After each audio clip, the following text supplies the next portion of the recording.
Now we're going to talk about the imperfect tense, which is used to express things that you used to do. So this is a very good tense for you to tell your stories to other people. I chose basically the same verbs except for the second one, and the purpose here of changing the verb is just for you to know more verbs, okay? I could use normally to eat, that was comer in Portuguese, but I just chose a different one so it get a little bit different for us and we can learn more verbs. Let's talk about it. So we have the verb falar, correr, which is to run, and dormir, which is to sleep. An example of falar. I used to talk a lot with my friends through Skype. Eu falava muito com os meus amigos por Skype. Another example, people used to talk that the world would end in 2012.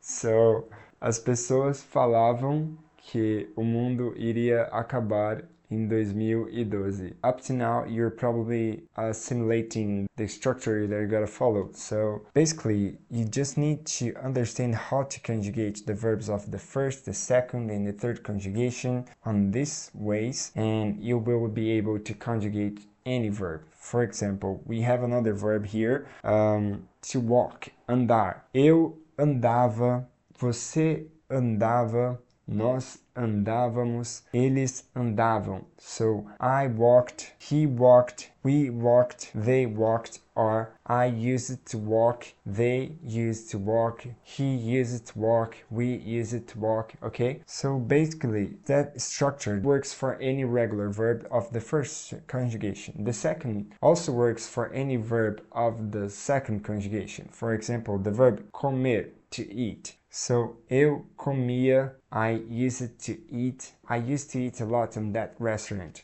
Eu comia muito naquele restaurante, okay? So, eu corria, você corria, nós corríamos e eles corriam. If you stop here, you will see that this I is different. It's an I with an accent. So, this accent shows that we gotta pronunciate this word in a different way. When you're talking about nós, so nós corríamos, okay? So this I here shows you that you gotta say this word in a different way, okay? The same happens with the verb to eat, comer. Nós comíamos, and eles comiam ou corriam, okay? They are very similar verbs, I know, but because they are both of the second conjugation and they both starts with co, so it's very similar, okay? But it's basically this structure. And let's go to the third conjugation so you can learn it. Then we have the verb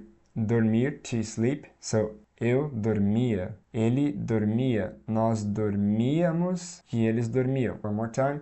Eu dormia, ele dormia, você dormia, nós dormíamos e eles dormiam. I hope you are already understand this, because you can see that conjugate verbs is not super mega crazy. It's something that when you understand the structure, you can basically do it for any verb. I know that is a little bit different of English, but that's the way that we work the verbs here. So instead of just one way to conjugate the verbs for everybody, we have three ways according to the end of the word that you're saying. But once you understand this structure and once you understand about what conjugation you were talking, so you just need to apply it, this structure, and it will work, okay? Well, I will give you some other hints in the end of this class. It's just because you stay until this time. You may have realized it that I'm using a lot the word okay, and if you would like to say this word in Portuguese or express yourself in the same way, you could ask tá. Then, for example, don't forget to wash your clothes, okay? I would say that in Portuguese. Não se esqueça de lavar as suas roupas. Tá? It's just a hint. I want to share this hint with you. So, hope you are enjoying these classes and see you in the next classes. Bye.